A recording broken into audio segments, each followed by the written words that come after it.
द्वारिका की खोज का इतिहास भारतीय पुरातत्व के महत्वपूर्ण अध्यायों में से एक है। द्वारिका, जिसे भगवान कृष्ण की नगरी माना जाता है, जिसका उल्लेख महाभारत और पुराणों में मिलता है। यह नगरी गुजरात राज्य के पश्चिमी तट पर स्थित है। द्वारिका के अस्तित्व को लेकर वैज्ञानिक और पुरातात्विक अनुसंधान ने जो तथ्य प्रस्तुत किए हैं, उन्हीं के बारे में विस्तार से समझते हैं।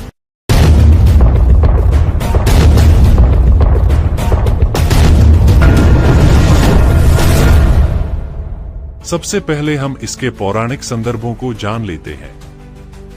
द्वारिका का उल्लेख महाभारत और भागवत पुराण में मिलता है। कथा के अनुसार भगवान कृष्ण ने मथुरा छोड़ने के बाद समुद्र तट पर द्वारिका नगरी का निर्माण किया। यह नगरी अत्यंत समृद्ध और भव्य थी, लेकिन भगवान कृष्ण के अवसान के बाद यह समुद्र में समा गई थी। द्वारिका भारतीय पौराणिक कथाओं और ग्रंथों में एक प्रमुख नगर के रूप में वर्णित है, जिसे भगवान श्री कृष्ण की राजधानी माना जाता है। द्वारिका को सप्तपुरियों यानी प्रमुख 7 पवित्र नगरों में गिना जाता है, जिनमें अन्य पुरियों के नाम अयोध्या, मथुरा, काशी, हरिद्वार, अवंतिका यानी उज्जैन और कांची है। हिंदू धर्म में इन पुरियों को धार्मिक और आध्यात्मिक दृष्टि से अत्यंत पवित्र माना जाता है।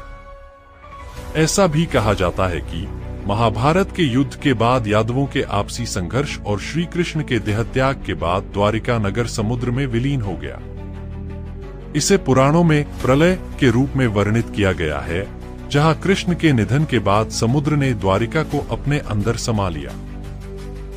द्वारिका के अस्तित्व की पुष्टि करने के लिए कई पुरातात्विक खोजें भी की गई हैं, जिनमें समुद्र के नीचे प्राचीन नगर के अवशेषों का पता चला है।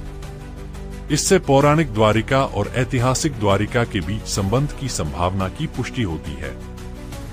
अब हम द्वारिका के पुरातात्विक खोजों के बारे में जान लेते हैं। 1963 में द्वारिका की खोज का पहला प्रमुख प्रयास किया गया, जब भारतीय पुरातत्व सर्वेक्षण ASI ने गुजरात के तट पर समुद्री अन्वेषण शुरू किया। इस दौरान समुद्र के नीचे खंडहर, दीवारें और अन्य संरचनाएं मिली, जिनके आधार पर प्राचीन द्वारिका नगरी का अनुमान लगाया गया। इसके बाद 1983 में डॉक्टर SR राव के नेतृत्व में एक और विस्तृत अन्वेषण अभियान शुरू हुआ। इस दौरान समुद्र के तल में पत्थर की दीवारें, सड़कों और अन्य संरचनाओं के अवशेष मिले।